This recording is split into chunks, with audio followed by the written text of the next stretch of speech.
By the way, Chief Justice, I may need a court order. She gets to go to the game tomorrow, next week. I have to stay home. Got to work something out here.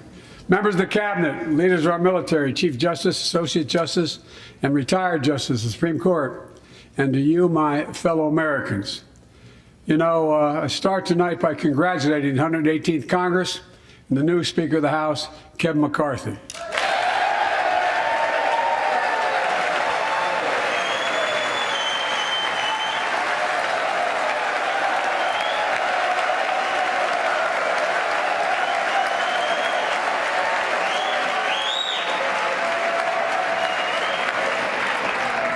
Speaker, I don't want to ruin your reputation, but I look forward to working with you. And I want to congratulate the new leader of the House Democrats, the first African-American minority leader in history, Hakeem Jeffries.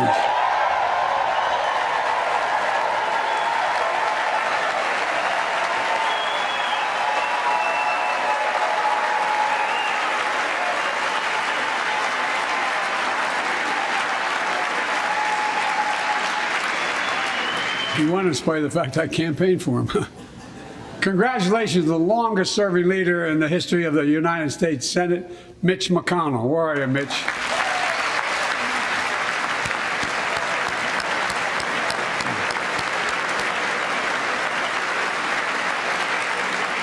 And congratulations to Chuck Schumer, another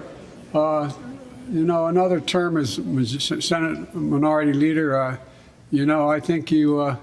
This time you have a slightly bigger majority, Mr. Leader, and you're the majority leader. About that much bigger? Yeah. Well, I tell you what, I want to give special recognition to someone who I think is going to be considered the greatest speaker in the history of the House of Representatives, Nancy Pelosi.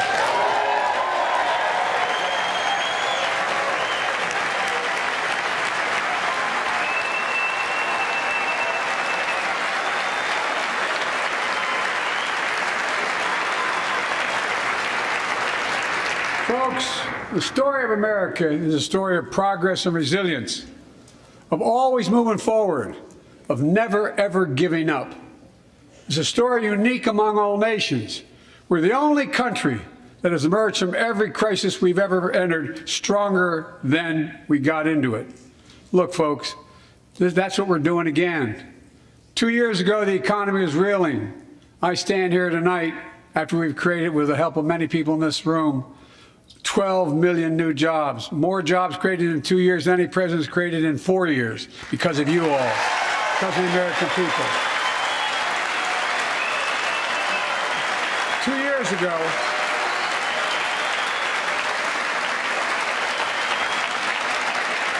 years ago, COVID had shut down, our businesses were closed, our schools were robbed of so much, and today, COVID no longer controls our lives. And 2 years ago, democracy faced its greatest threats in the Civil War. And today, though bruised, our democracy remains unbowed and unbroken.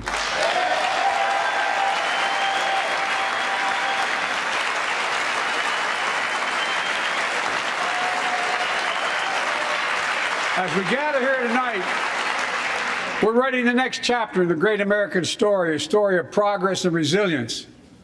When world leaders ask me to define America, and they do, believe it or not, I can define it in one word, and I mean this: possibilities. We don't think anything is beyond our capacity. Everything is a possibility. You know, we're often told that Democrats and Republicans can't work together. But over the past 2 years, we've proved the cynics and naysayers wrong. Yes, we disagreed plenty. And yes, there were times when Democrats went alone. But time and again, Democrats and Republicans came together to defend a stronger and safer Europe. You came together to pass once in a generation infrastructure law, building bridges connecting our nation and our people. We came together to pass the most significant law ever, helping victims exposed to toxic burn pits. And in fact,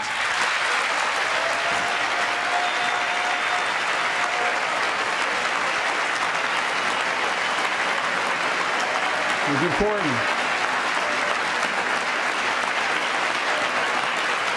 And in fact, I signed over 300 bipartisan pieces of legislation since becoming president.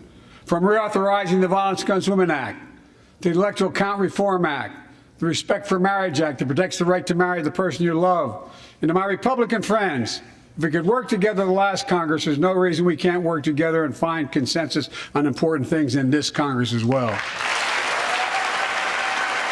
I think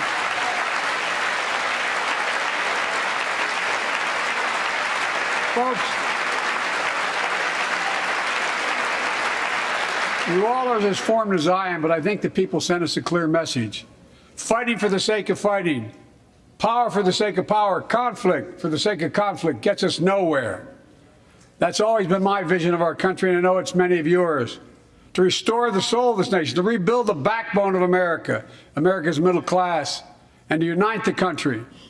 We've been sent here to finish the job, in my view. For decades, the middle class has been hollowed out in more than, and not one administration, but for a long time. Too many good-paying manufacturing jobs move overseas. Factories closed down. Once thriving cities and towns that many of you represent became shadows of what they used to be.